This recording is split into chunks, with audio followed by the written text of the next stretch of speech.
are about to finalize our 3-day marathon on this forum, and it's going to be a beautiful day. You know how I know? I know because look outside, the weather. Yes, when the weather is like this in the morning, mostly they say you're going to have a beautiful day later in the day. So that's one good thing to look forward to. And second reason why this day is a beautiful day, we'll have a final day celebrating the closing, official closing of the third Africa Job Creation Forum, and also what has happened concurrently is the Africa Integration Day commemoration. So it's an exciting day. We'll have also a happy day because we're going to give award and recognition to outstanding individuals and enterprises, as well as institutions that have made remarkable contributions, especially to the Ethiopian job creation, entrepreneurship, and labor and skills market and ecosystem. So a lot of things to look forward to. Are you ready? I can't hear that. Are you ready? Yeah, thank you so much. We'll start our session shortly, but a reminder for you that we have both sessions running in parallel. So one here at the Pan-African Hall and the other at Hiddasi Hall upstairs as usual. But we are aiming to start them both at the same time. So be patient until we officially commence the morning program. We'll soon start these sessions as soon as we get everybody here. Thank you once again, and thank you for your patience until then.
through regional integration, digital and financial inclusion along agricultural value chains in the FCFTA market.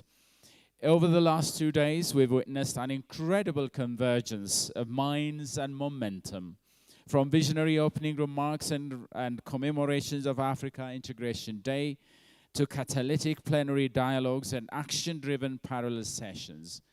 We have explored and debated key pathways, including digital and financial inclusion and agricultural value chains, the Africa Strategic Investment Alliance Dialogue, integration for business and investment growth, labor market transformation and African job scenarios, skills development for infrastructure, digital public infrastructure for jobs, and many, many more. Today, we keep that momentum alive as we dive into 2 important parallel sessions this morning that will sharpen our focus on frameworks and policy alignments.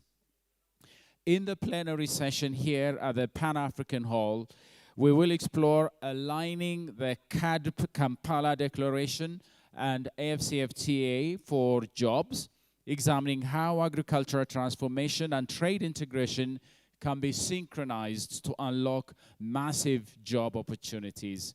And in the parallel session upstairs at Hadassi Hall, the session on monitoring and reporting frameworks for job creation will focus on evidence-based tracking and measurement systems to support accountability and policy impact in employment creation. After the parallel sessions, we'll break for coffee, followed by everybody reconvening here at the Pan-African Hall for further programs and schedules, especially the award ceremony and, of course, eventually for the closing ceremony. So, ladies and gentlemen, please make your way to your preferred session. If you'd like to stay here, you can do so. But if you're more interested in the monitoring and evaluation session, it's up in the at the Hadassi Hall. You can go to that session now.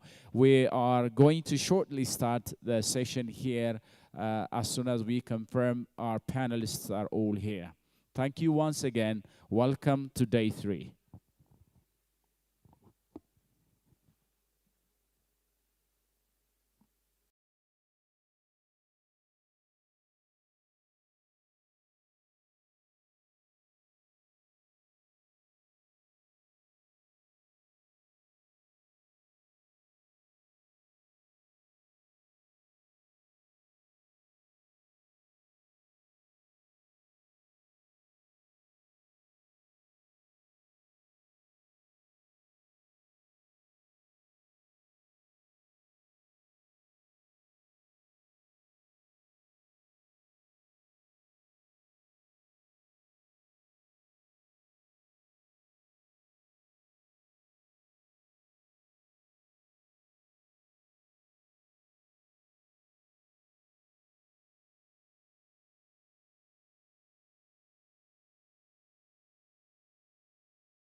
Ladies and gentlemen, now we're receiving the host minister, Excellency Muferiat Kamil, and also other ministers of member states from the African Union. Thank you so very much, Excellencies, ladies and gentlemen, for joining us for this third day and the final day of the Africa Job Creation Forum. Thank you. Good morning.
Excellency, ministers, distinguished guests, esteemed delegates, and all participants of the third Africa Job Creation Forum, welcome back to this third day and final day in our three-day marathon, an exciting journey we've had over the last 3 days that has been held under the theme of advancing job creation and economic resilience through regional integration, digital and financial inclusion along agricultural value chains in the FCFTA market.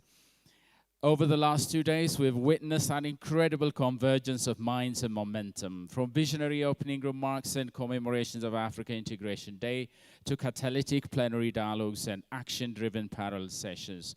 We have explored and debated key pathways, including a host of thematic areas into parallel sessions. So we'll keep that momentum today alive as we also dive into 2 important panel sessions that will sharpen our focus on frameworks and policy alignment. The panel that we have here is on the topic of aligning the CAADP Kampala Declaration and FCFTA for jobs, which will examine how agricultural transformation and trade integration can be synchronized to unlock massive job opportunities. At the Hidase Hall upstairs, the session will be on monitoring and reporting frameworks for job creation. So, ladies and gentlemen, before we proceed, I would like to introduce and would like us to open this panel with a keynote address by none other than His Excellency Dr. Girma Amantea, Minister of the Ministry of Agriculture of the Federal Democratic Republic of Ethiopia. To just say a few words about His Excellency Dr. Girma, apart from his current position, he served as a commissioner of the Oromia Investment Promotion Commission and also board member of Oromia International Bank, Oromia Waterworks Design and Supervision Enterprise, and Oromia Development Corridors Authority. A forestry expert by training, His Excellency Dr. Girma holds a BSc in forestry, an MSc in production forestry, and a PhD in silviculture. In recognition of his leadership and public service, he was named an Archbishop Desmond Tutu Leadership Fellow in 2008. As minister, Dr. Girma plays a pivotal role in advancing Ethiopia's agricultural transformation, food systems resilience, and rural job creation through innovation, investment, and policy reform. Ladies and gentlemen, please welcome His Excellency Dr. Girma Amantea, Minister of the Ministry of Agriculture of the Federal Democratic Republic of Ethiopia, to give us his keynote address as we open up this panel discussion. Thank you, Your Excellency.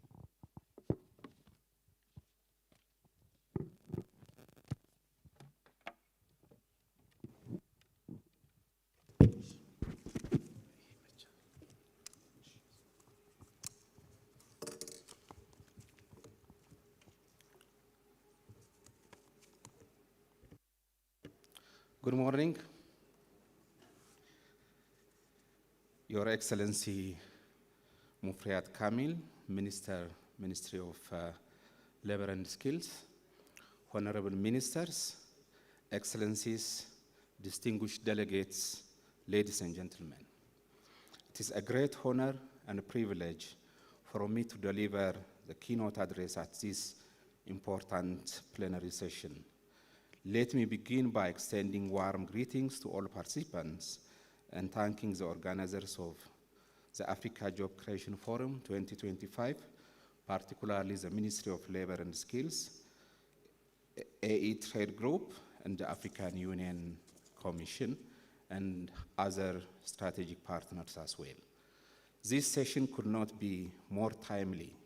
Today, as we commemorate Africa Integration Day, we turn our attention to two of the most transformative frameworks adopted by our continent: the Comprehensive Africa Agriculture Development Program, CAADP, and the Africa Continental Free Trade Area, AfCFTA. It is our responsibility to ensure that those frameworks do not operate in silos, but rather converge to address one of the most urgent priorities of Africa, that is job creation. Excellencies, ladies and gentlemen, as I am leading the agriculture sector, please allow me to express my deepest impression in the agriculture sector. Agriculture is the main source of livelihood and the engine of employment in Africa, and our member states remains the backbone of African economies and employing greater than 60% of the population and even higher in the rural areas. In Ethiopia, agriculture contributes approximately 32% of the GDP, 65% of the employment, and greater majority of our export earnings. Yet, across Africa, we still face chronic challenges of low productivity, fragmented markets, limited value chain or value additions, and exposure to climate shocks. At the same time, we see immense opportunity with large youth population, abundant arable land, and growing intra-Africa trade potential. Agriculture can become the engine for inclusive industrialization, rural development, and job creation, particularly for women and youth. The CAADP Malabo commitments and the Kampala Declaration reaffirms this direction. The African Continental Free Trade Area in turn offers us a historic opportunity to translate food surpluses into trade flows, connect producers to new regional markets, and scale agro-industrial jobs. The challenge now is not one of the vision, but of implementation. We must deliberately align CAADP national investment plans with AFSFTA protocols, especially those related to sanitary and phytosanitary standards, rules of origin, and trade in services. This alignment will allow smallholder farmers and agro-processors to access regional markets with greater ease and competitiveness. As a country, Ethiopia is making strides towards this alignment.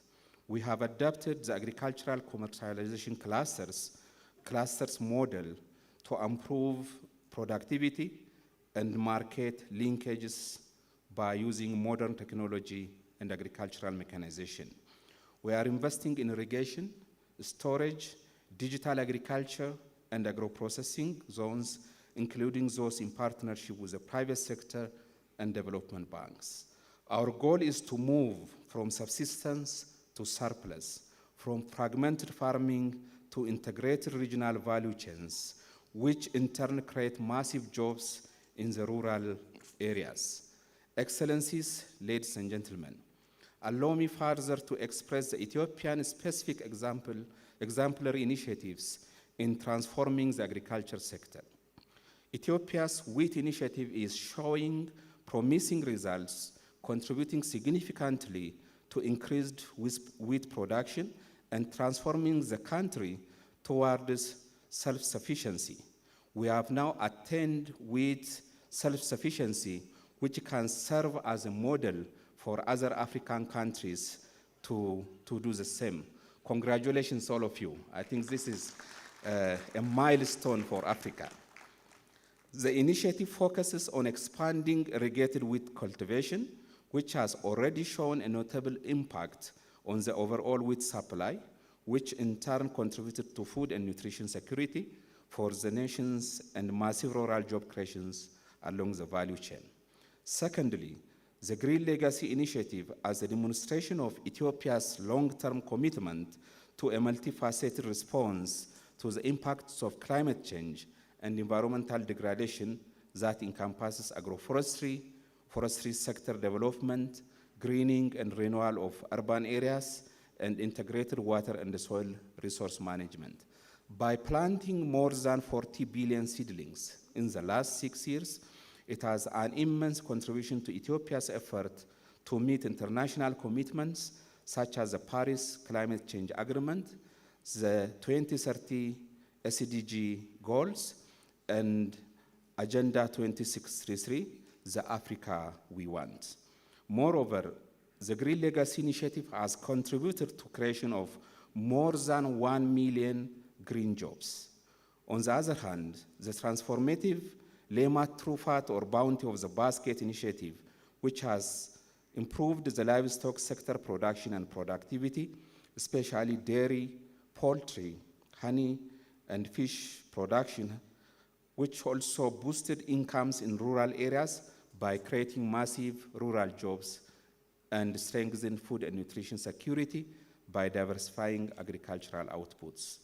When we see the aforementioned initiatives in terms of rural job creation, they have created massive rural jobs for the women and youth along their value chain.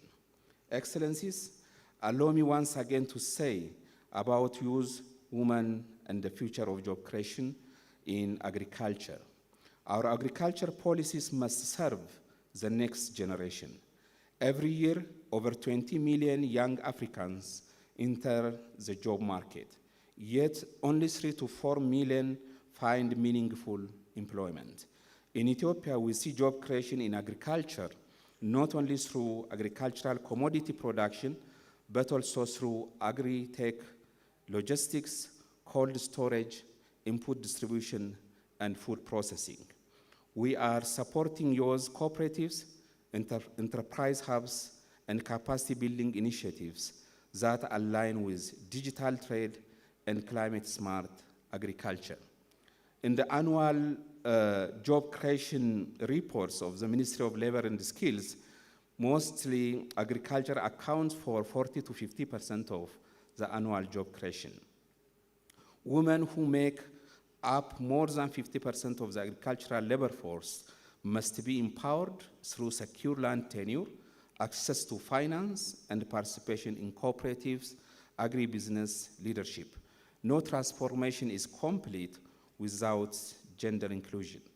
Excellencies, ladies and gentlemen, I would like to call for action to implement CAADP 2035 strategy and Kampala Declaration.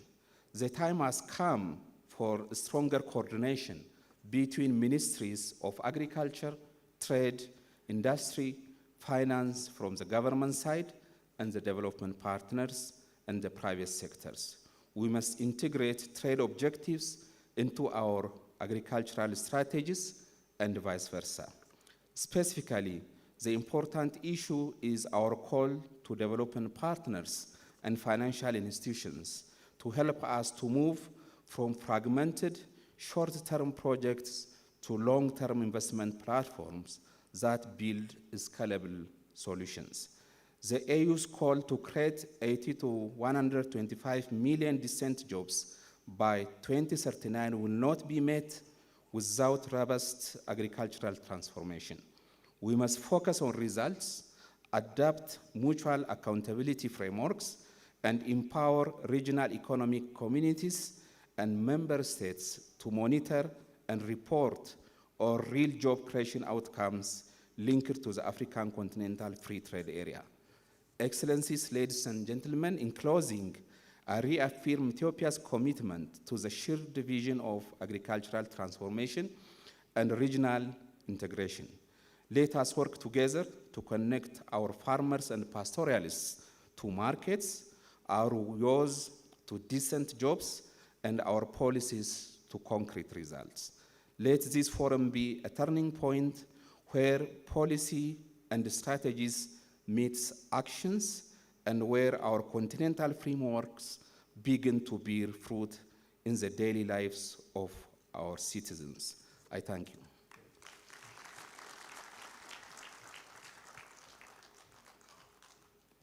Thank you so very much, Your Excellency Dr. Girma Amanté, Minister of the Ministry of Agriculture of the Federal Democratic Republic of Ethiopia, for that powerful, encouraging, insightful message and keynote, where you also called to action member states and all stakeholders to take immediate action and put the recommendations into implementation. Thank you so very much. Would you please join me in thanking again His Excellency Dr. Girma for that inspiring message. Thank you.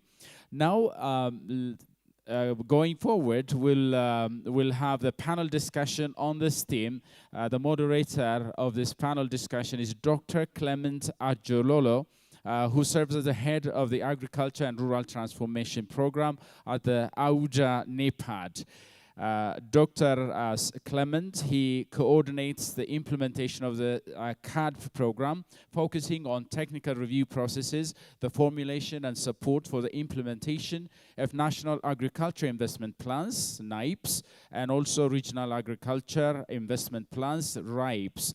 As part of his portfolio, Dr. Ajorlolo co-leads the African Seed and Biotechnology Program as ASBP, and where he contributes to driving initiatives aimed at strengthening formal and farmer-managed seed systems and promoting the use of biotechnology for sustainable agricultural development. Ladies and gentlemen, please welcome to the stage Dr. Ajorlolo to moderate this session, introducing the panels and also the theme of the session. Clement, very welcome, very warm welcome to the floor. You can now take over for the next 1 hour.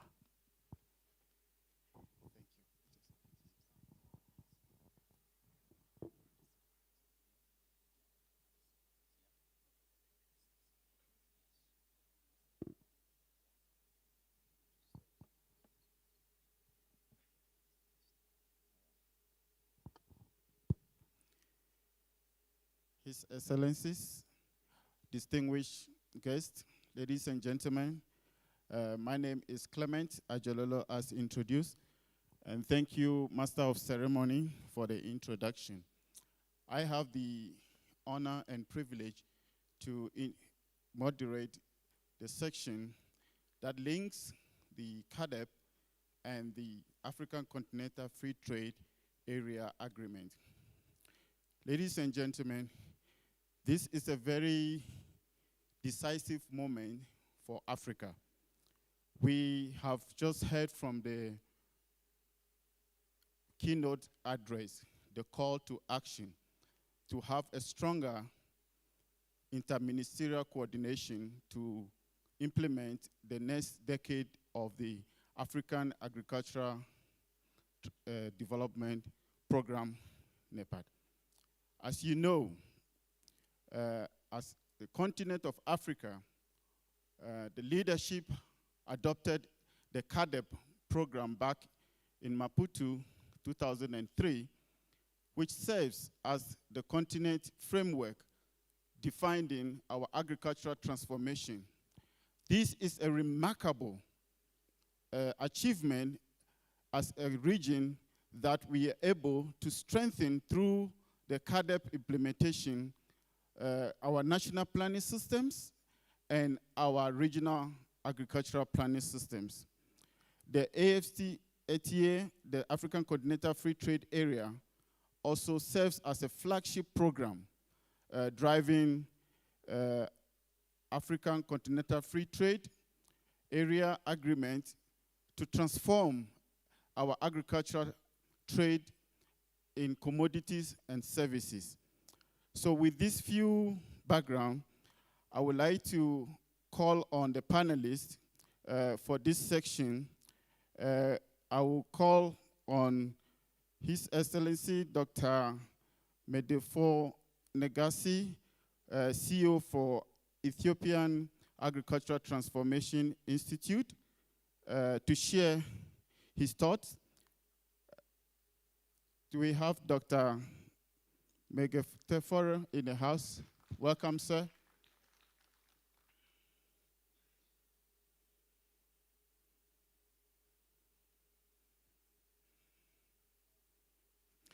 Next, I have His Excellency Yusuf Mohammed Adam, who is the minister from Somalia. Welcome, sir.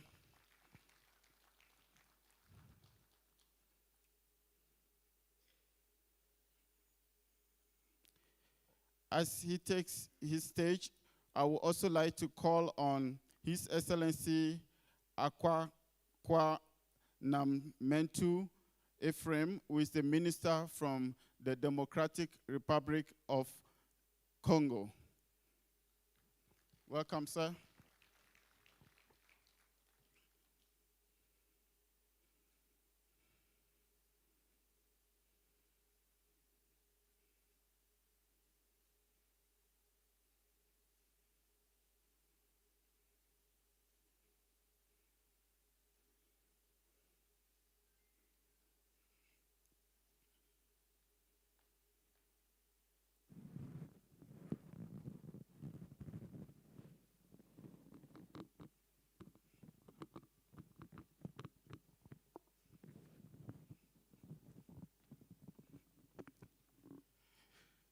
Thank you, honorable ministers, and welcome to this very pivotal panel that seek to connect our two continental flagship programs.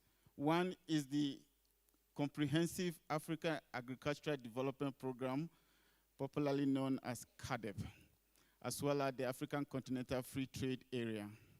We have had a clear call from His Excellency giving the opening remarks and call us to action to strengthen interministerial coordination and strengthen the leadership to transform our agri-food system.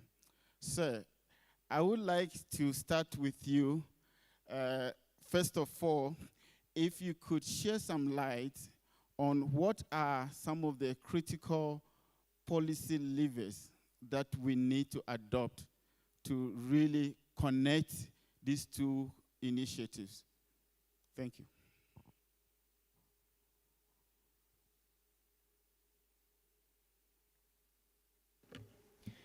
Excuse me, with your permission, Mr. Moderator, may I have one more panelist to the podium, to the stage? His Excellency Ato Solomon Soka, State Minister of the Ministry of Labor and Skills of the Federal Democratic Republic of Ethiopia. Please give him a warm round of applause.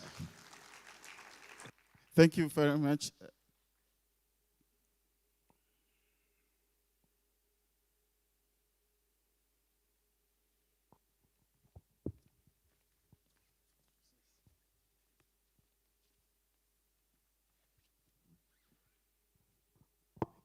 Yes, sir.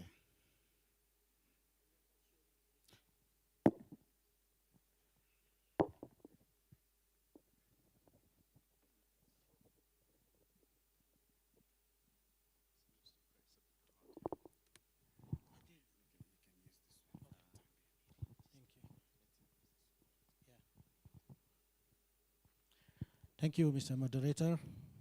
I'm grateful to the organizers for having me in this important meeting.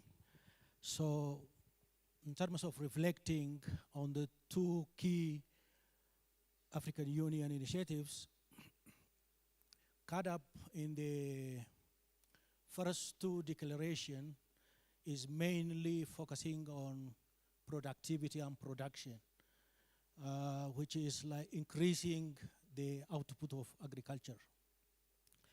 On the other hand, the Continental Free Trade Area is all about market. So the two initiatives are complementary. We consider this in Ethiopia as part of the value chain. It's not a separate element along the agricultural value chain. So what needs to change in terms of policy in order to really link these two key initiatives is that first, I think we need to work very hard and so I think the key policy area that needs to happen for me is focusing or promoting policies that can be related with value chain as an approach. Instead of just focusing on productivity or on production alone. Secondly, when we increase productivity as well as production, it requires infrastructure to move the marketable surplus from a production site to an aggregation site or to a processing plant. So things or investments or policy related to promoting rural infrastructure is the next focus area. Once we have the infrastructure in terms of roads, bridges, maybe storage structures, as well as small processing plants, I think next to that would be aligning or promoting integration across these key actors. So who are the actors along the value chain? Actors related to input, actors related to production, actors related to transportation, processing, distribution, and consumption. So these actors should be linked not just as a campaign, but on a sustainable basis. When we do this, we have to be very inclusive, where the disadvantaged groups or the groups that don't have equal access as others should also benefit from the value chain. So in Ethiopia, we have a term called value chain alliances. These are production level alliances where input producers and market institutions as well as actors are linked.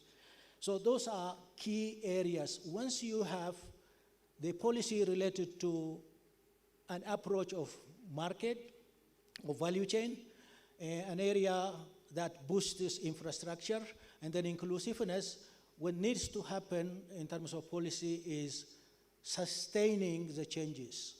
You know, these changes are very fragile if we don't have sustainability elements. So if we can focus on these key policy areas, then comes in within the country governance structure or coordination structure. That also should be part of the process.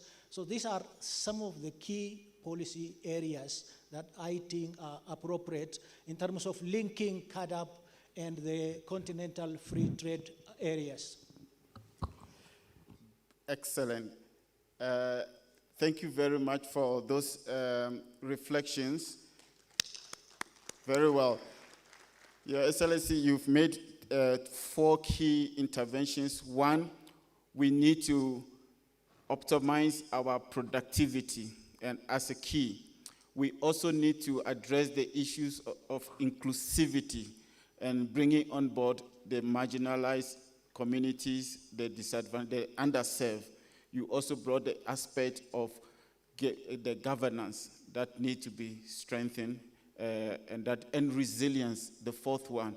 Those are very critical policy areas that need intervention from leadership. I would like to proceed to the minister from Somalia. Moving from the policy level, for policies to be effective, we need instruments to implement those policies.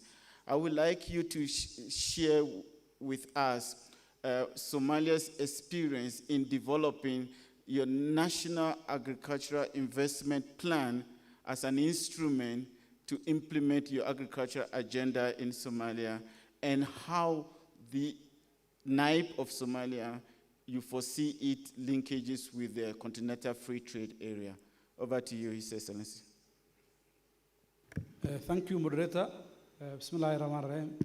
First of all, I would like to extend my deep appreciation to the government of Ethiopia for the hospitality and a warm welcome they have catered to us. To come to your question, Somalia is not different than other African fellow countries, apart from the challenge that is insecurity challenge, but there's now a huge improvement in terms of security side. Also, at the beginning of this year, Somalia has also approved National Transformation Plan of 2025 to 2029. In that transformation plan, we have clearly stated that the need of agriculture in terms of creating employment. You're aware that Somalia is mainly dependent on 2 key areas. Number 1 is agriculture, and the other one is livestock. So, in short, agriculture is the largest employer in Somalia, engaging over 60% of our population usually depend on agriculture, especially youth and women in rural areas. So under our NTB, National Transformation Plan, Somalia prioritized agriculture transformation to generate sustainable local and rural employment agenda as one of the key issues that has been stated in that document. We usually also focus on climate resilient farming. You're aware that we usually suffer with climate change. From one time, we may realize that flooding, and the other time there's a drought. In that way, it's so hard for the productivity to achieve and to make a living impact to the ground. The other key areas that also essential when handling as a Somalia is a national skills. we have developed as a Ministry of Labor and Social Affairs, there is an employment policy and also TVET policy, which are essential when talking about productivity. In that policy, we have clearly stated that the skills that are highly needed in agriculture, agricultural skills, and also agribusiness skills related to agriculture. So I over to you. Thank you.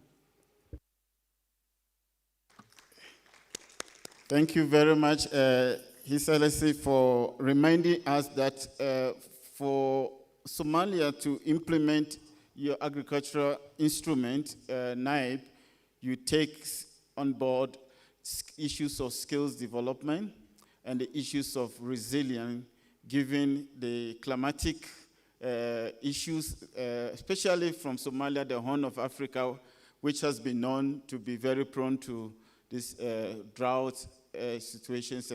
So thank you very much for sharing those thoughts. I would like to proceed to Honorable Minister from the Democratic Republic of Congo, and maybe the organizers, in case the Honorable will speak in French, if you could assist us with headsets so we can follow his remarks. So, Honorable, as you know, the Honorable Minister from Somalia just mentioned the issue of skills. And we also know that Africa, we have this, what we call the large youth population. We are almost 1.3 billion people, majority being youth. We also have the world's largest free trade area that could amount to almost $3.5 trillion worth.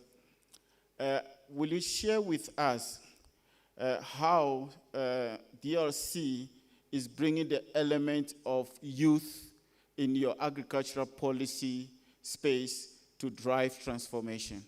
Thank you.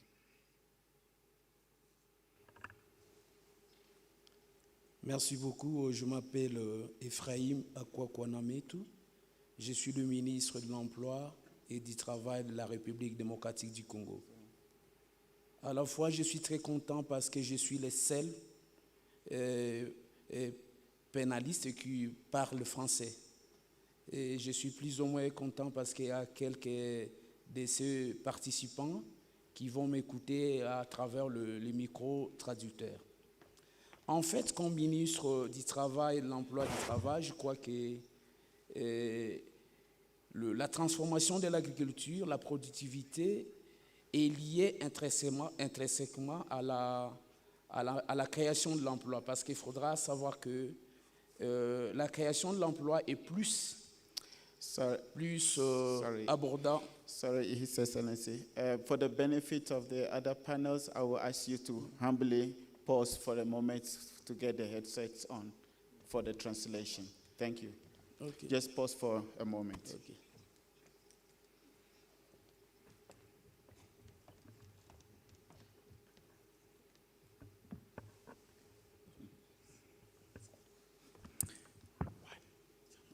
Channel 1.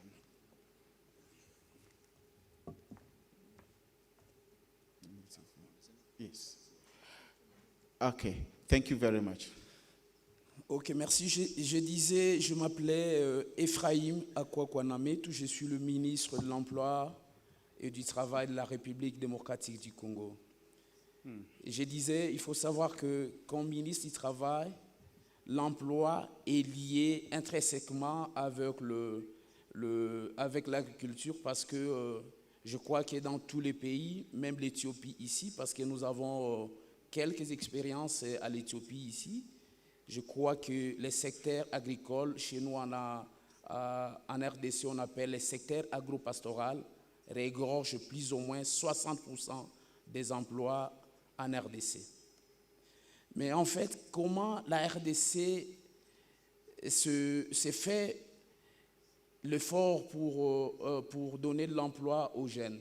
D'abord, il faudra retenir qu'il faudra tenir compte de deux politiques. La première politique, c'est d'abord la politique au niveau national, mais aussi la politique au niveau régional. Mais au niveau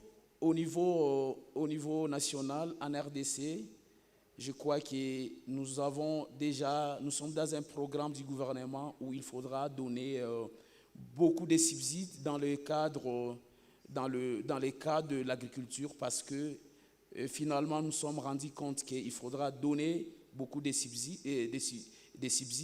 dans ce secteur-là, parce que c'est un secteur prometteur des emplois et des créateurs de l'emploi. Et aussi, nous sommes dans un processus pour que nous puissions finalement alléger les taxes et le fisc pour que le secteur agropastoral soit attrayant, de sorte que les jeunes, mais aussi les autres, viennent investir dans le secteur agropastoral, parce que c'est ce secteur-là qui est prometteur du développement en République démocratique du Congo. Mais malheureusement, sur le plan régional, il y a d'abord un problème, aussi national, aussi international et régional. Parce que ça, c'est vrai, vous savez que certes, nous pouvons avoir l'agriculture, mais aussi il faudra un problème des infrastructures, surtout les infrastructures routières. C'est ce qui pose un peu de problème. Heureusement que la RDC s'est déjà engagée dans ce programme de réhabilitation et de construction des routes, des dessertes agricoles à travers la République et à travers le ministère du Développement rural. Et moi, je crois que dans quelques années, ça sera quelque chose qui sera fait. Mais il s'est fait malheureusement aussi sur le plan régional. Vous savez que la RDC, c'est un pays qui vit, où sévit la guerre, ça fait 30 ans. Et certes, nous avons un problème d'intégration régionale dans la zone des Grands Lacs et aussi dans la zone de l'Afrique centrale.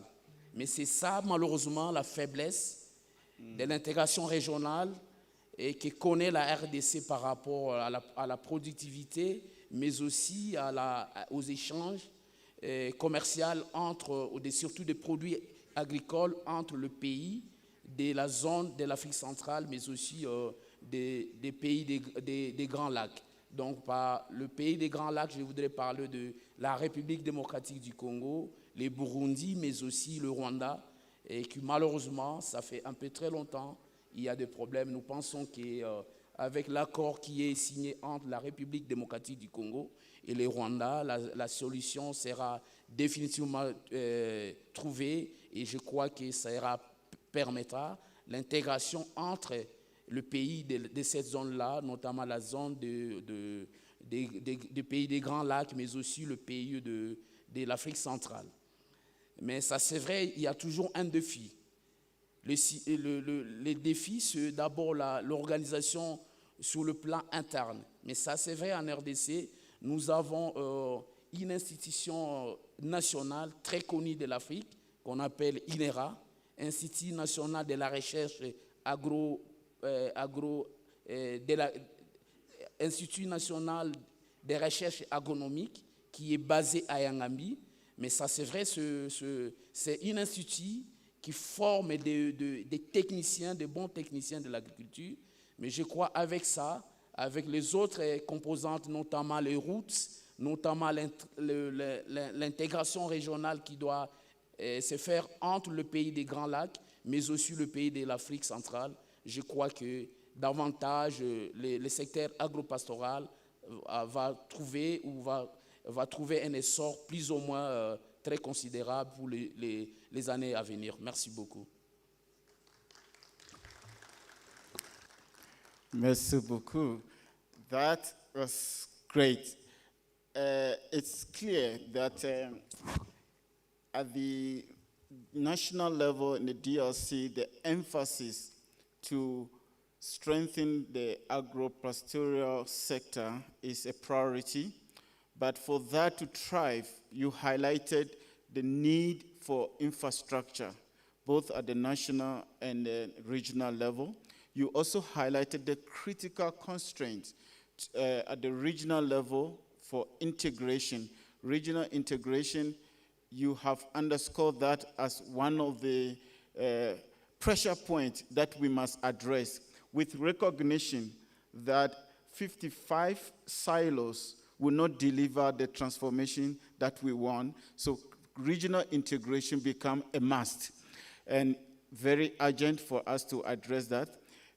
You also went on to share some of the inroads that DRC has made to signing some agreements to promote this kind of integration, the issues of research and evidence to really transform the sector. You highlighted that. Thank you very much for sharing those very insightful experiences from the DRC. I will now move on to the State Minister, and my apologies once again for omitting you to the podium. I would like to pose to you to share with the audience Ethiopia's experience in value chain export, because we are talking about agriculture and trade. Can you share with us Ethiopians' experience in value chain export? We know of the coffee. When we think about Ethiopia, we talk about the teff. Beyond that. Thank you. Thank you, Mr. Moderator.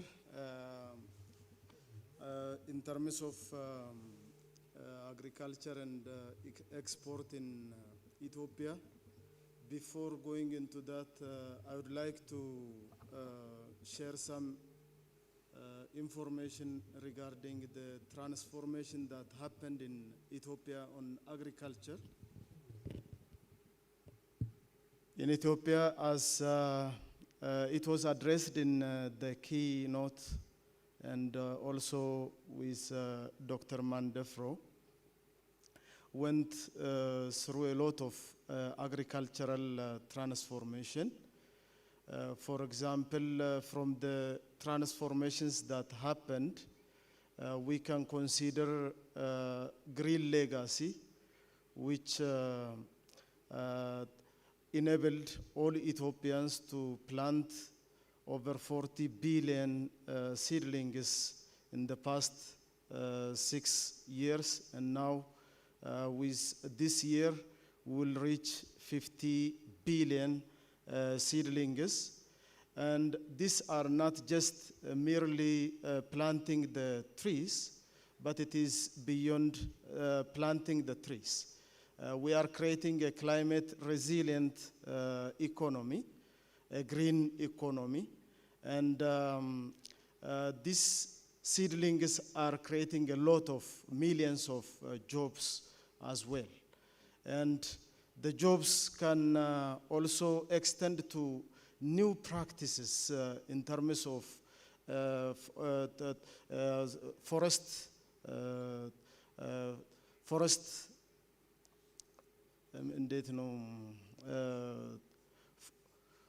taking care of the forest and also doing the beekeeping.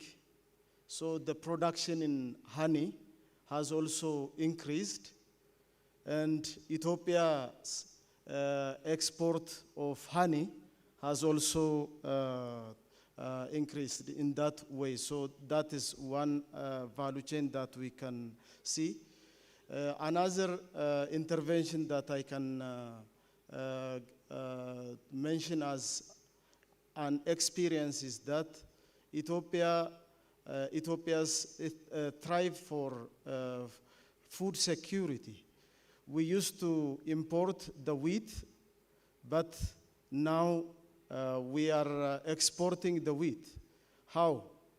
We have constructed a lot of irrigation infrastructure in pastoralist areas. The pastoralist areas used to do the cattle, but now they become farmers. And the farmlands are very large. Through that, we will be able to self-suffice the wheat production as well as exporting it. So that also has become a new norm and new culture that people who were pastoralists have now become agro-pastoralists. And that is a very big intervention in terms of farming. And that is not only on the wheat. We never used to produce rice, but now we can. In majority of places, we never used to plant the tea, but now we start producing the tea, and that is the initiative, the national initiative that have transformed the agriculture on vegetables and fruits also. There is a new addition or commodity like avocado. We never exported the fruits before, but it is also a new one. So avocado has become the export commodity also. Apart from coffee, which is well known, but I can come back to coffee export. We used to export coffee. The volume and the amount or the amount sold was very small, but now it is really a very big transformation happened. So the volume of export in already well-known export commodity, which is coffee, has increased in multiple folders. And there are many to say. There is also an export in animal or livestock as well, which have increased in Ethiopia. The bound of basket, the Lemat Trufat initiative at a national level has enabled the householders to produce a lot of poultry, dairy, beekeeping, and the fattening. So the export also is an imperative in terms of exporting the livestock because it is a surplus. So production has increased for the past 7 years, and that production in turn fulfill majority of the local needs and demands, and the surplus has also went into the export. So what I could say as experience in Ethiopia is that the government has taken the transformative initiatives that transformed the farmers and the householders to produce, to increase the production of each produce, and then that counted to the export of agriculture value chains. There, if I can talk about the industry also, the agro-processing has made a lot of progress. So we are not only exporting raw agriculture products, but we started adding values through the industrialization. And the skill development aspect is also there. With Ministry of Labor and Skills, we have changed the standard skill development and also focused on short-term trainings. With short-term trainings, we have been able to train millions of Ethiopians who can immediately be organized into small and micro enterprises, and given the lands in rural areas that can also start farming while they have graduated in different fields, they can still do the farming as well. Just like we have done the culture change on pastoralist areas, then we also have a culture change in our youth that they can also do the farming. If I can count, there would be a lot, but for the interest of time, I could say this much. Thank you. Thank you, thank you, thank you, Honorable. I think it is worth telling our story, good story. Is that not a good story coming from Ethiopia? That is wonderful. I think I may not be able to recap all the good stories that you have shared with us, but just to reflect that Ethiopia is breaking new grounds. You are moving from just production to agro-processing. You move venturing into areas that you never used to, producing rice and wheat. I mean, this is amazing. It's a good story, and we commend Ethiopia for that. Because we are in Addis Ababa, I would like to continue on the good story from Ethiopia by inviting the Honorable Minister to share with us how, because to deliver the transformation in agri-food systems also require partnerships.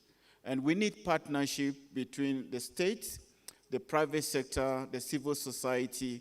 If you could share with us how Ethiopia is coordinating these various partnerships to really drive the transformation in the sector. Thank you. Coordination, just to give you an example, the initiatives that His Excellency, the Minister, one minister. So the WHEAT initiative had a steering committee consisting of 6 ministers. And the Green Legacy is the same, the Lemat Trufat is the same. But now in Ethiopia, we have the largest number of ministers coordinating Ethiopian food system transformation. And that has 16 ministers leading the Ethiopian food system transformation. So the key thing, at various levels, we have different levels of coordination. So the simplest coordination we have in the agricultural commercialization cluster is commodity-based value chain actors. So these are actors specific to a particular commodity. If it is maize, it's a maize value chain actors. So the seed producer, the fertilizer distributor, the agrochemical dealers, and so on. On the production side, we have a private sector, we have smallholder farmers organized into a cluster so that they can produce in bulk. So when they are organized in clusters and smallholders trying to access packages of inputs, that brings them an additional produce. From that additional produce, they will get additional income. And these are very much coordinated by Agricultural Commercialization Cluster Steering Committee. These are drawn from public sector, from private sector, from even donor agencies, we call it development partners. So this is the way we coordinate. So the key or the summary is we have coordination mechanism as big as the food system transformation. Next to the Council of Ministers, this is the biggest number of ministers coordinating Ethiopian food system transformation, because food system transformation takes everything into consideration. And all the way to value chain alliances on a specific commodity. That's how we coordinate. In this coordination, we have researchers, We have producers, we have processors, we have distributors, and consumers. Thank you very much. Thank you very much for sharing with us how Ethiopia is coordinating this very multifaceted area of food system. Indeed, food systems by their nature are complex, and therefore your approach that works, we would like to see it scale up to the rest of the continent. Thank you very much. I will go to Honorable Minister from Somalia. We've just heard the good story from Ethiopia and how Ethiopia is transforming. But as a continent, we cannot be content with these islands of success. We need to take our impact to scale. So I would like you to share with us, in your perspective, and particularly in the context of Somalia, how women and youth are being integrated in your policy processes to benefit from continental initiatives such as the AFTA and participate meaningfully.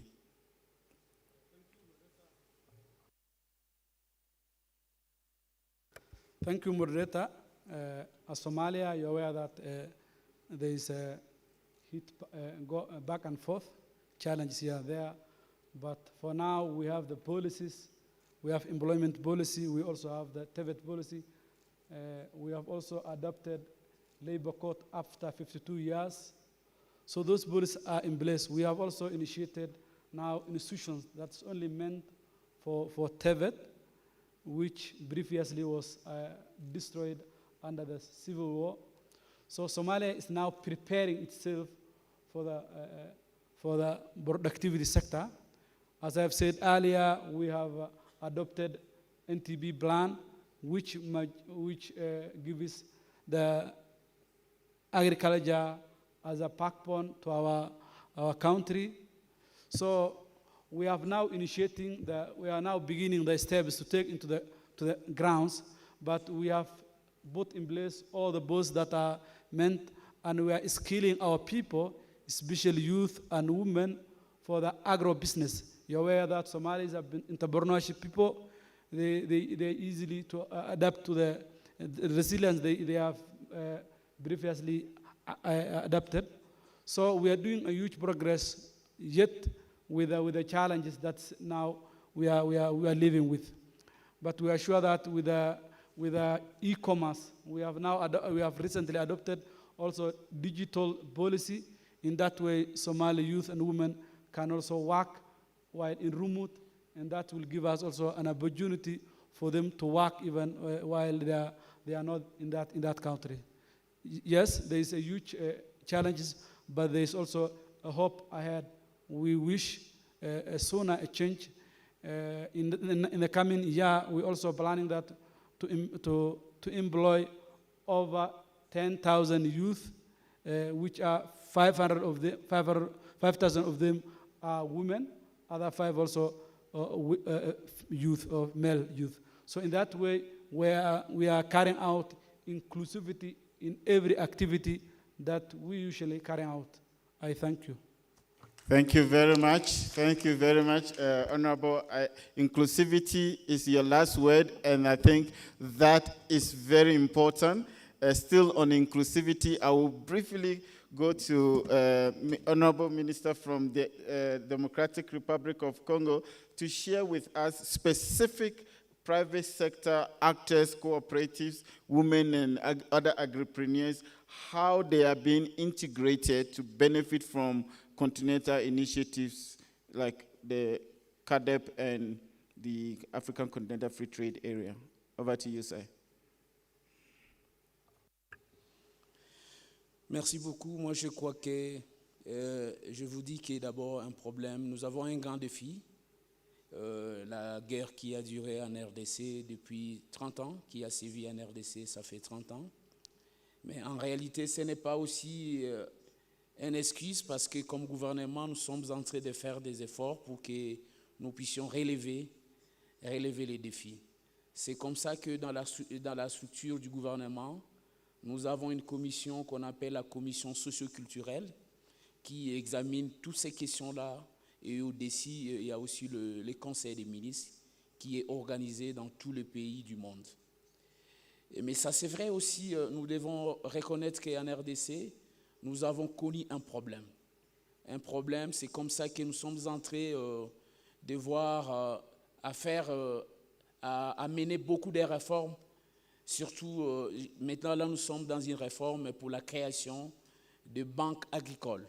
Parce que ça, c'est vrai, c'est ce qui a manqué et ce qui manque jusque-là à la RDC. Parce que généralement, les banques commerciales qu'il y a en RDC, ces banques commerciales sont plutôt prêtes à donner des crédits aux sociétés plus ou moins structurées que les coopérations, que les coopératives agricoles. C'est ça la difficulté en RDC. Mais avec la réforme que nous sommes en train de mener dans le gouvernement, avec la création prochaine des banques agricoles, je crois que ce défi-là sera relevé. Mais aussi, c'était l'occasion pour moi de vous dire que ça, c'est vrai, la RDC voudrait, dans les prochains jours, reprendre sa place, parce qu'il faut savoir qu'avant, et moi-même aujourd'hui, nous pouvons dire ça avec les plantations Unilever. Je crois que la RDC, c'était le premier producteur de huile de palme.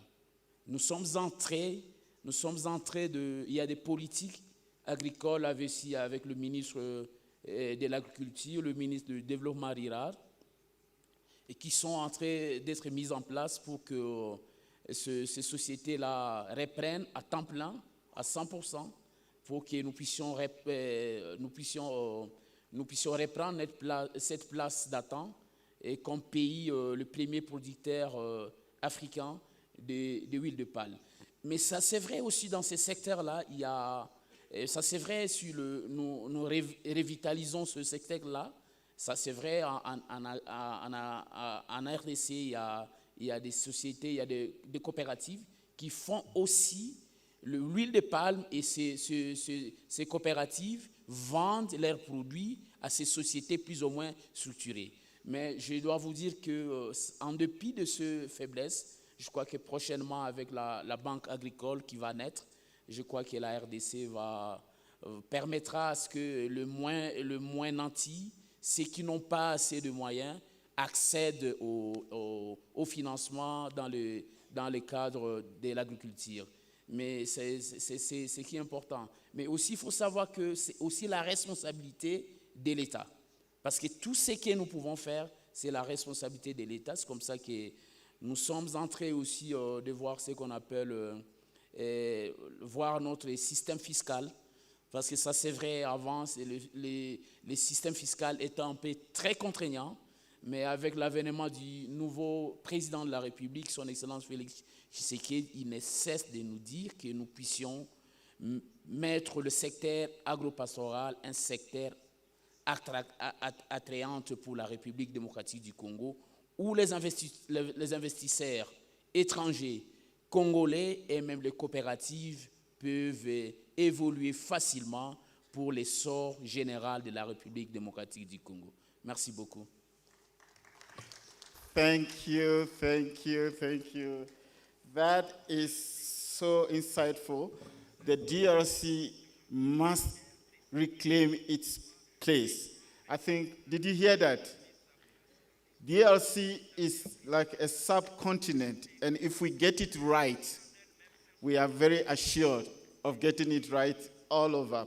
So, thank you very much. I've been informed that we are run out.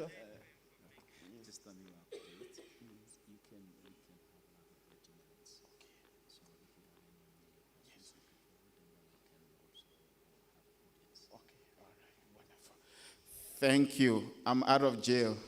I was under the time pressure to wrap up, but I've got a little bit of green light, so thank you very much, organizers.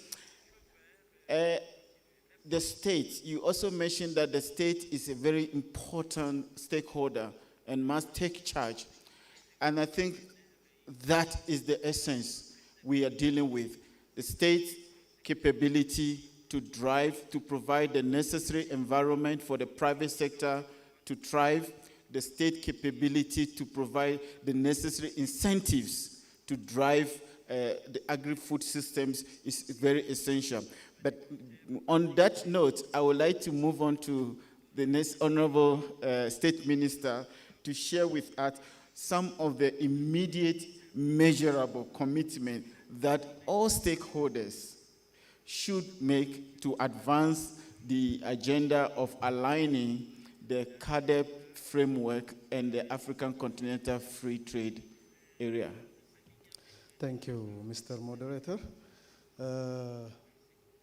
The alignment of our commitments, each member states of African Union Commission will need a strong commitment and courage. And I would like to recommend 5 pointers to be considered as immediate commitments that would be taken by each member state.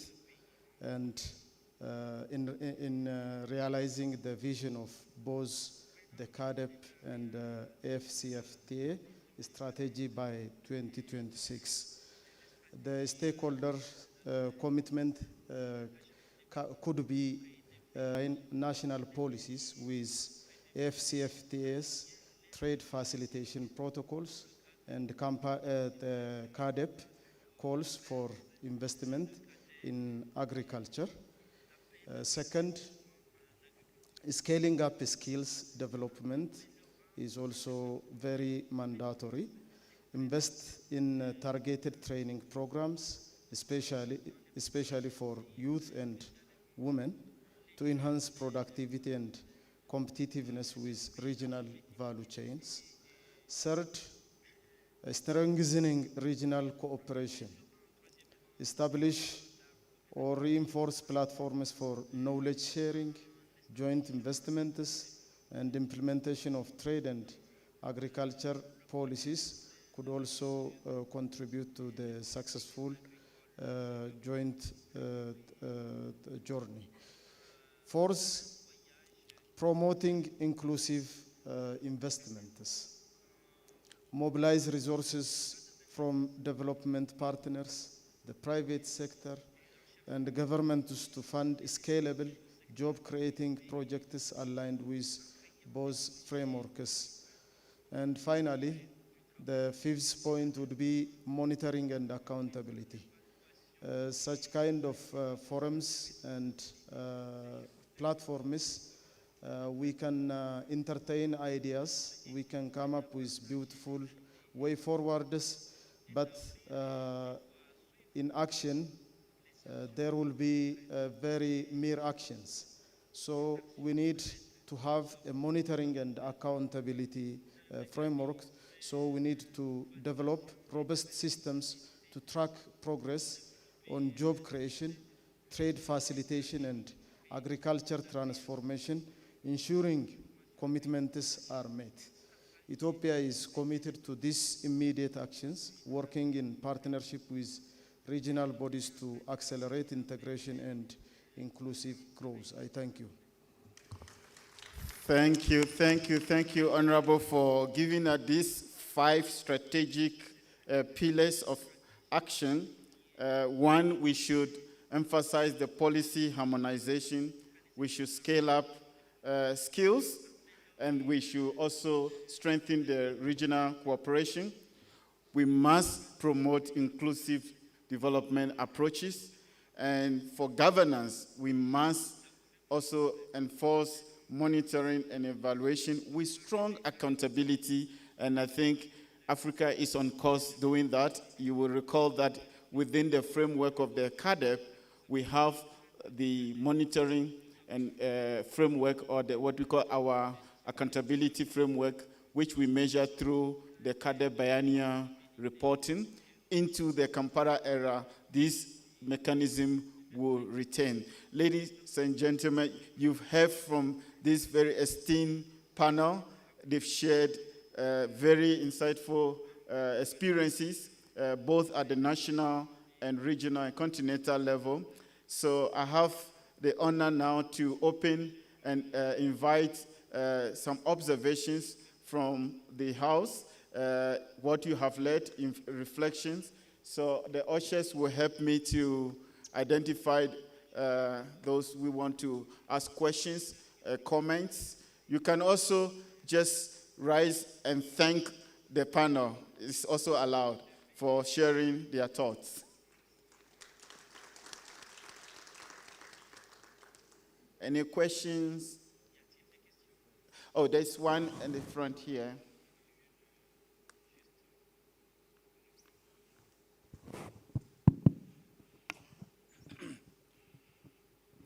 Thank you so much, Mr. Moderator.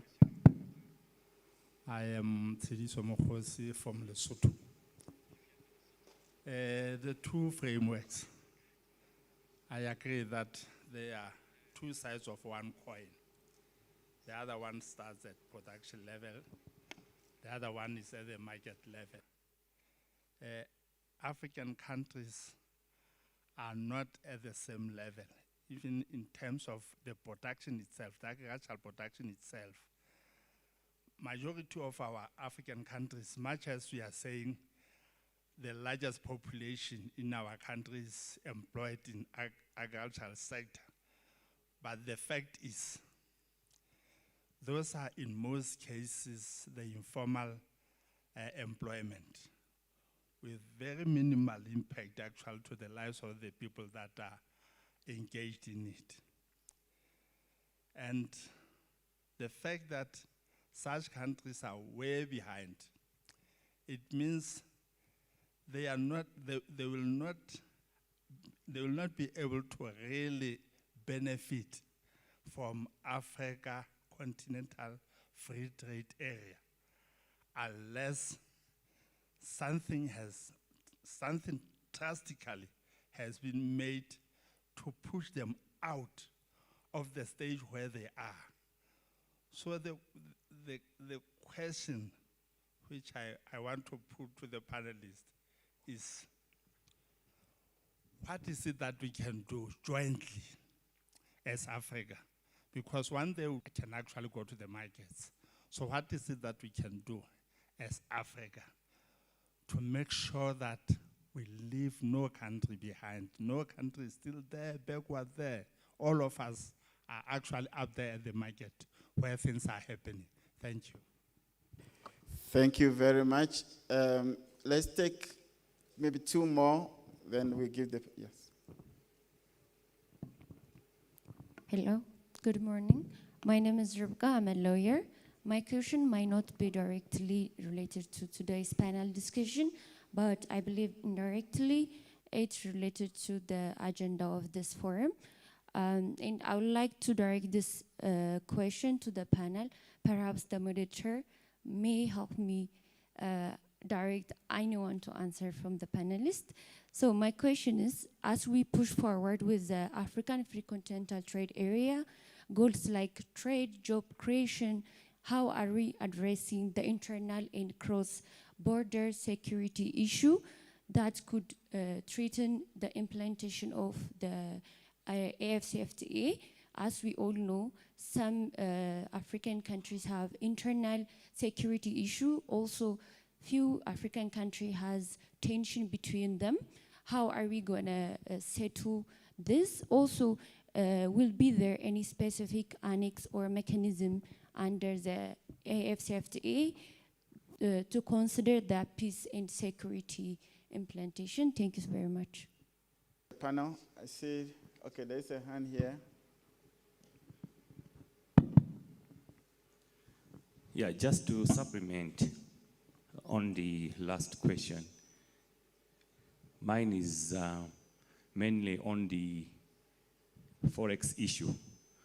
To achieve the ACFTA, mainly among our small, medium and small entrepreneurs. How are you going to solve the challenges of Forex? Because Forex, it's very much needed when you are doing cross-border trade. Thank you. Thank you very much, esteemed panelists. The first question is that member states are not at the same level. How do we ensure that we leave no member state behind as we push for trade? And then the second question is about cross-border security and tensions that still persist among some member states, and the issue of forex. We know that we have about 43 or so currencies. Sometimes you can fly more than 30 minutes or 20 minutes, and then you can use one currency on the other. How do we deal with that as we? So I think I would not point it at anyone. Can take it up, the first question. Bismillah ar-Rahman. Okay. I sincerely thank those who have posted the questions. For me, I have only one answer to all those, and that is a political will.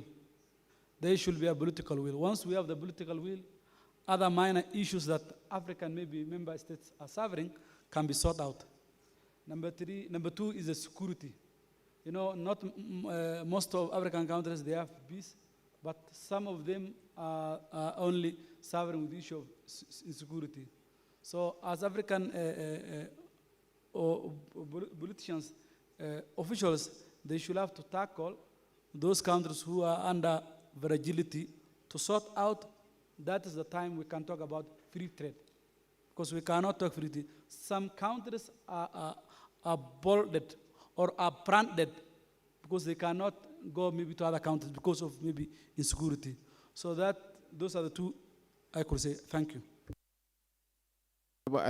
Yes, you can go for it. Thank you. I would like to add what my colleague from Somalia said. Resources are scarce. Yeah, we do understand that, but Africa does have potential resources. I mean, resources, if we think about cash, yes, we are limited with liquidity, maybe. But in terms of, CAADP and this free trade area, we're talking about agriculture. But the continent has huge potential for agricultural development. So the question is, do we know our potential? Are we tapping our potential and creating wealth out of our potential is the key issue. That's where, one country that is ahead of others can support another country which is behind, the schedule. If we don't support each other, at least with the knowledge we have, with the skill sets we have, with the experience we have, then there is no such talk about cross-border trade. Okay. Cross-border trade is working along the value chain, and it's a win-win, and it's a partnership. So with this partnership, I think if we join hands, we can also access additional resources from our genuine development partners. Okay. So that is how we support our neighbors, our brothers and sisters in other countries that are remaining, below what we are thinking of transformation. Thank you very much. Thank you very much. Political will, as well as our ability to transform our endowment from potential to transformational actions. Maybe we can take the last question on the forest, and then we will close this section. Anyone want to respond to the issue of forest exchange with different currencies across the continent? Yes. I can start, colleagues can add in. So Forex is a challenge. Yes, it is a challenge, but what is our reference point? Why do we equate our resources with a specific currency? Why don't we get together, within the continent and try to identify, try to really find out solution instead of just equating the wealth we have, the production we have in terms of a specific currency. What is the relationship between, for example, Ethiopia and Kenya, Ethiopia and Djibouti? We are neighbors. We can use our own currencies instead of talking about Forex. We can expand that cross-border trade using similar setup across Africa. So let's think differently and find out solutions for our problems within the continent. Thank you. Thank you very much. Yes, let's be innovative and think differently to work around with the borders and how we deal with forests. Honorable ministers, if there's no additional parting short message from any of you, I would like to thank you all for availing yourself to this very important panel. Audience, thank you. Join me to thank the panel. Thank you very much.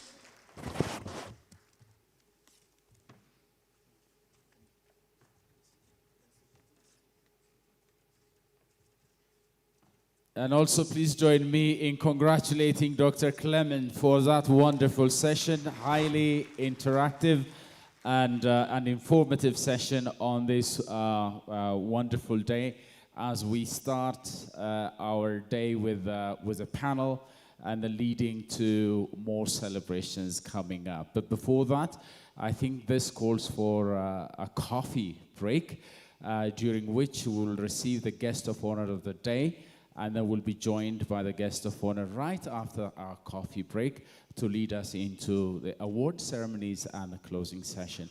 Ladies and gentlemen, congratulations. Thank you so very much for all the inputs and the time we've had so far.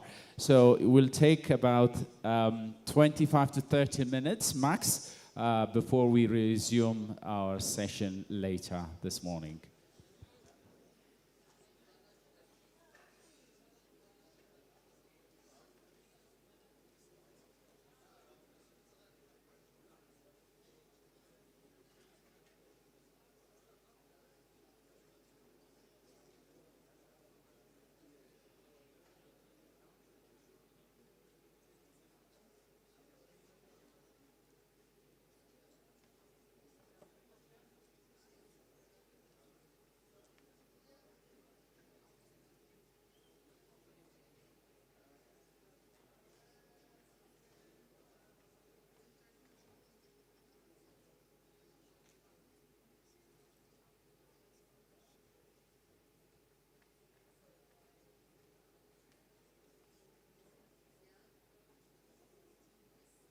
And please remember to put your headsets, to leave them behind for later use.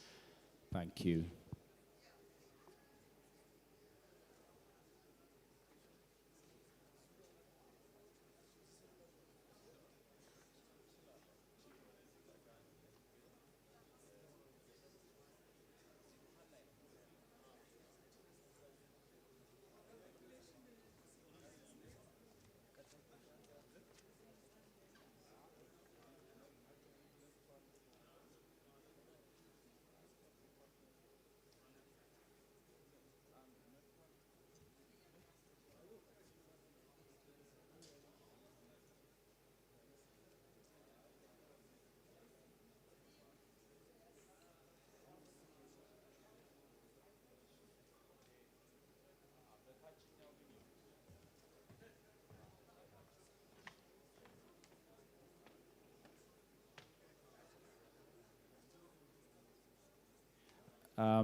So apologies, ladies and gentlemen. I think we're now receiving the guest of honor outside, but you can go out this way, or you can come down and use that exit door.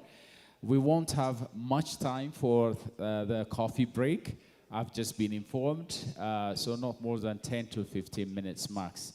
So if you have to, well, you can go out this way and grab your coffee quickly and come back in 10 to 15 minutes. Thank you for understanding.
Honorable participant, please have a seat to receive the guest of honor. Ladies and gentlemen, please join me in rising and welcoming the guest of honor, His Excellency Ato Adam Farah, Vice President of the Ethiopian ruling Prosperity Prime Minister. Give him a warm welcome, ladies and gentlemen, please. Thank you all very much. Thank you so very much, our guest of honor, for joining us for this high-level closing ceremony as we wrap up the 3rd Africa Job Creation Forum.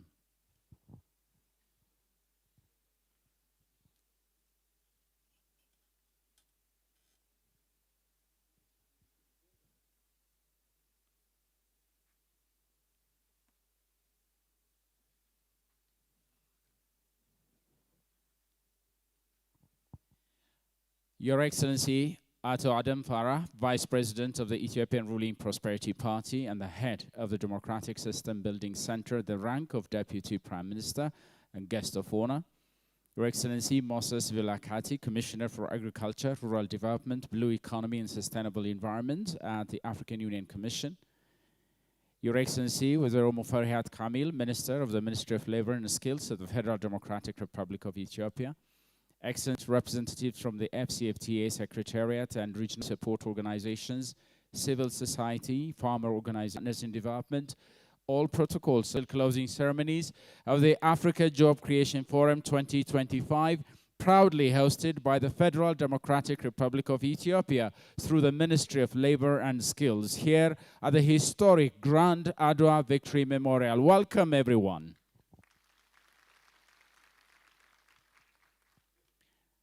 To briefly reflect on our journey the last 3 days, over the past 3 days, we've welcomed over entrepreneurs, civil society leaders, and development partners. Through powerful keynote speeches, deep dive panels, and interactive workshops, we explored job creation through innovation, entrepreneurship, digital transformation, green economy, and skills development. Key themes that emerged include the importance of sustainable policy frameworks, public-private collaboration, investment in vocational education, and access to financing for SMEs.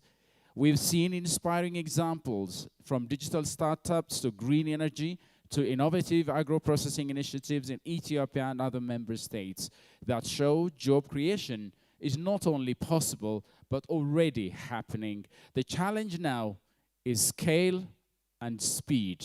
Speaking of speed, ladies and gentlemen, we'll now attend a stage performance dubbed Rise Up by Ethio Circus to give us the one energetic boost and set the scene for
ETO Circus, ladies and gentlemen, please give them a big round of applause as they continue to energize us and inspire us.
Isn't that amazing, ladies and gentlemen? That's incredible.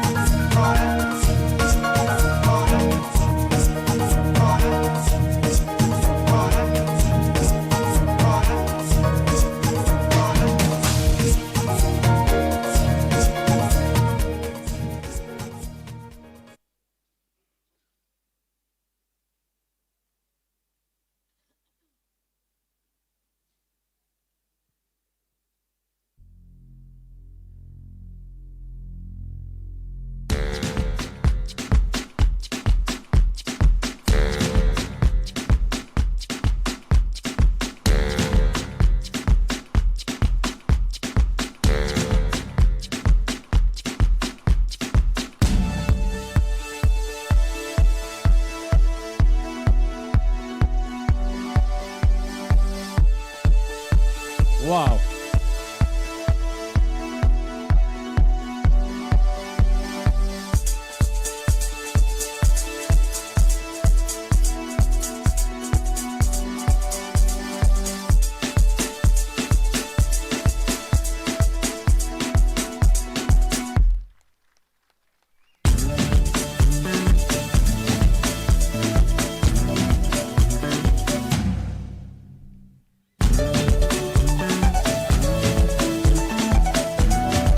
Spectacular.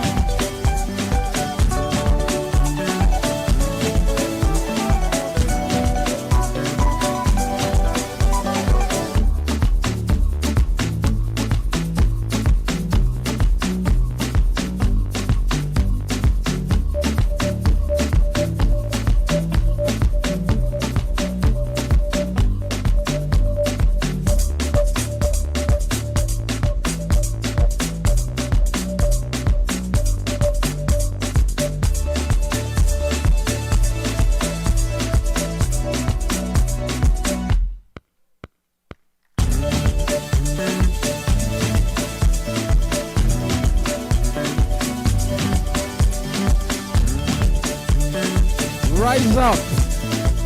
That's a wonderful performance. Hugely incredible. That's what we call youth power.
Can you do that?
Oh my.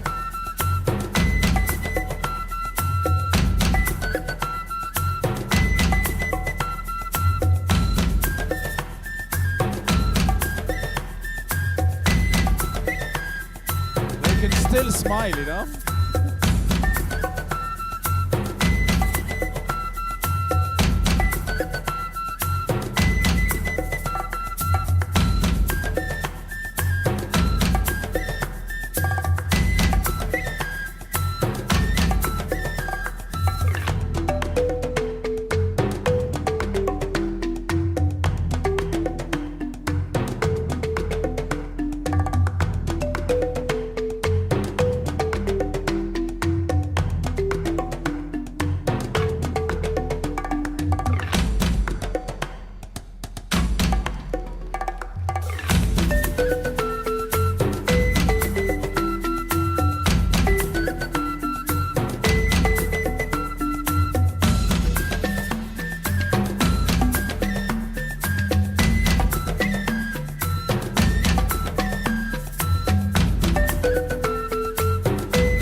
That was an amazing sportswomanship.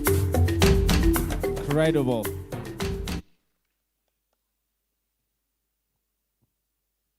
And this set is called Rise Up.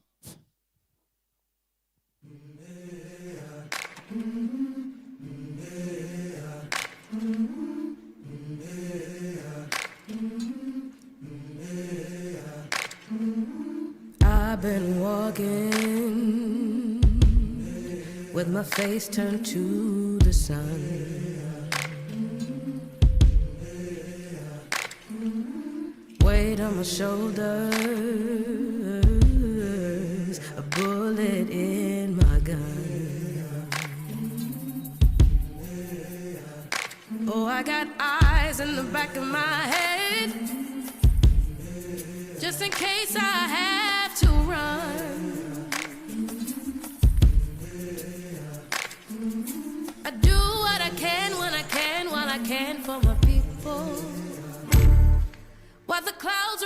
back and the stars fill the night. That's when I'm gonna stand up, take my people with me. Together we are going to a brand new home, far across the river. Can you hear freedom calling, calling me to answer? Gonna keep on keeping on. I can feel it in my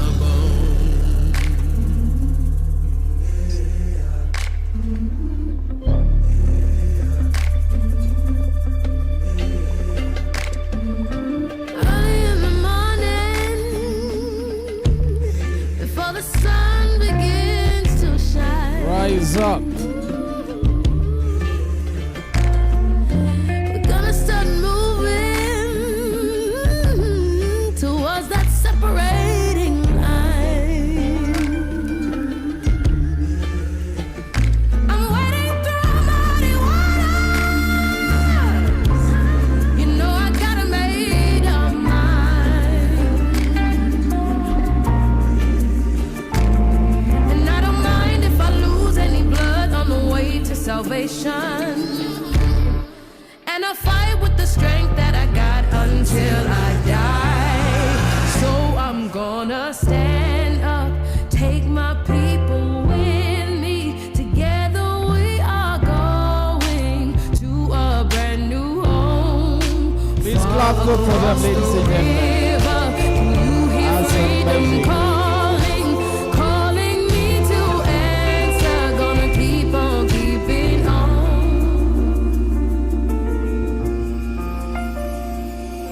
And I know what's around the bend might be hard to face 'cause I'm alone. And I just might fail, but Lord knows I'll try. Just as fill up the sky. Stand up, take my people with me. Together we are going to a brand new home, far across the river. Can you hear freedom calling, calling me to answer? Gonna keep on keeping on. I'm gonna stand up, take my people with me. Together we are going to a brand new home, far across the river. Do you hear freedom calling, calling me to answer? Gonna keep on keeping on. I'm gonna stand up, take my people with me. Together we are going to a brand new home, far across the river. I hear freedom calling, calling me to answer. Gonna keep on keeping on. I can feel it in my bones.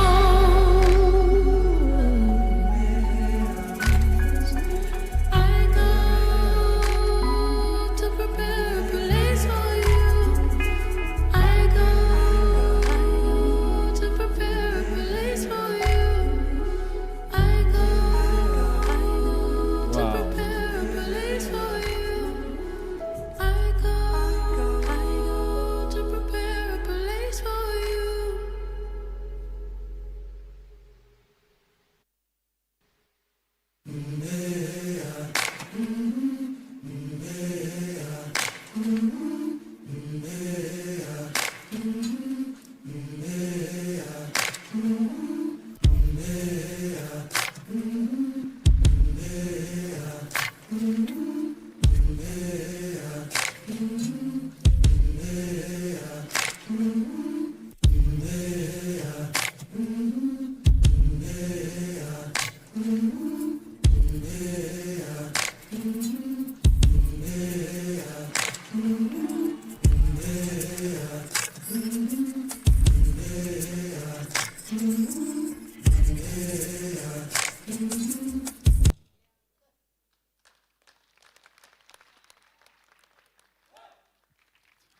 Wow.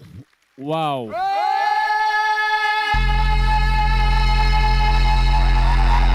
Ladies and gentlemen, please give it up for ETO Circus, who have just given us one incredible performance and a spectacular show of their wonderful talents. Yes, Rise Africa. That's what we're talking about, ladies and gentlemen. Young Africa, it is time. The reason why we say it is now is because of Africa's immense youth. Thank you very much. That's what I want to do when I grow up.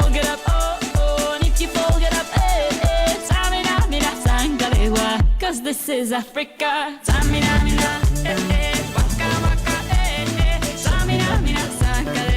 This time for Africa.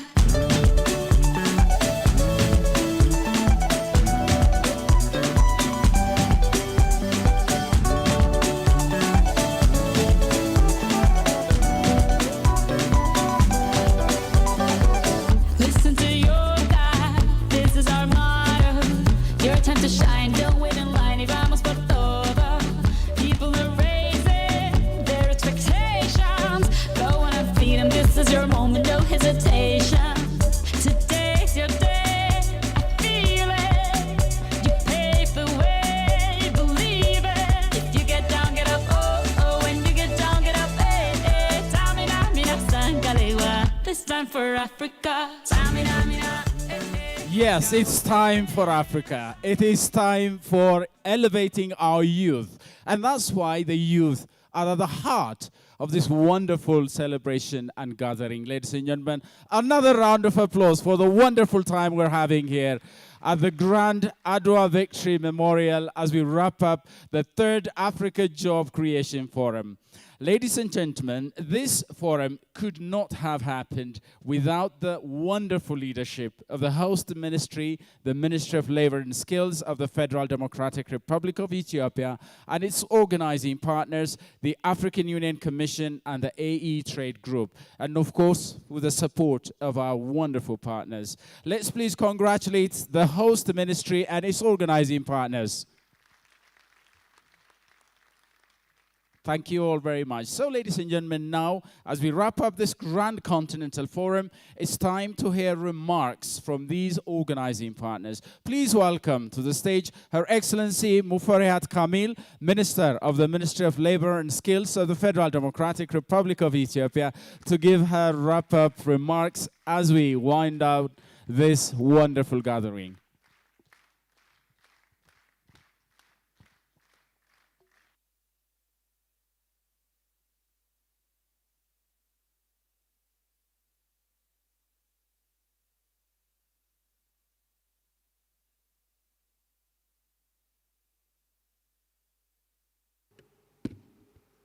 Thank you so much.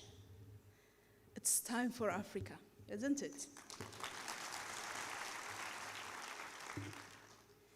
I hope you felt it. You know, my heart was going up and down.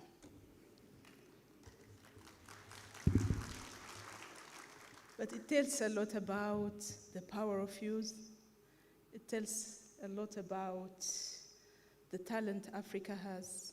And it tells a lot about the talent here in Ethiopia.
and the excellent facilities they have availed to all the participants to the forum, thus creating an enabling environment for the success of our meeting. I also wish to thank all the participants for their energetic engagement, insightful contributions, and unwavering commitment throughout these transformative 3 days.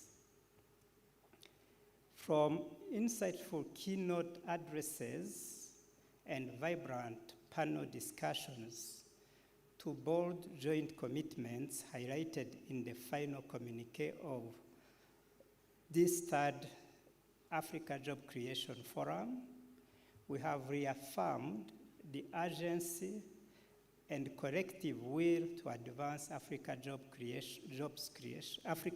creation agenda through deeper regional integration, digital and financial inclusion, and value chain transformation, particularly in agriculture and SMEs development. Participants have underlined the evident truth that job creation is the single most important priority for our continent and have recommended that this forum be elevated to the level of a summit of heads of state and governments in the coming years. We leave this forum more united, more informed, and more empowered. We are united by the vision of a prosperous, integrated, and resilient Africa, informed by the shared knowledge and innovative ideas exchanged here, and empowered to act, guided by the commitment outlined in our communique, and inspired by the limitless potential of our youth, women, and entrepreneurs. We at the AE Trade feel privileged to have been associated with the preparation and facilitation of this forum.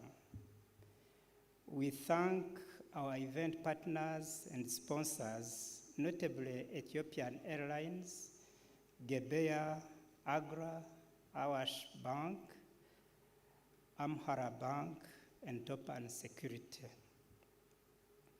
On behalf of all the participants and on my own behalf, we commend the leadership of the African Union, the government of the Federal Democratic Republic of Ethiopia, the AFC-FTA Secretariat, and all our strategic partners for creating an enabling space for meaningful dialogue and forward-looking solutions. We are committed to continuing to play a role in supporting the African Union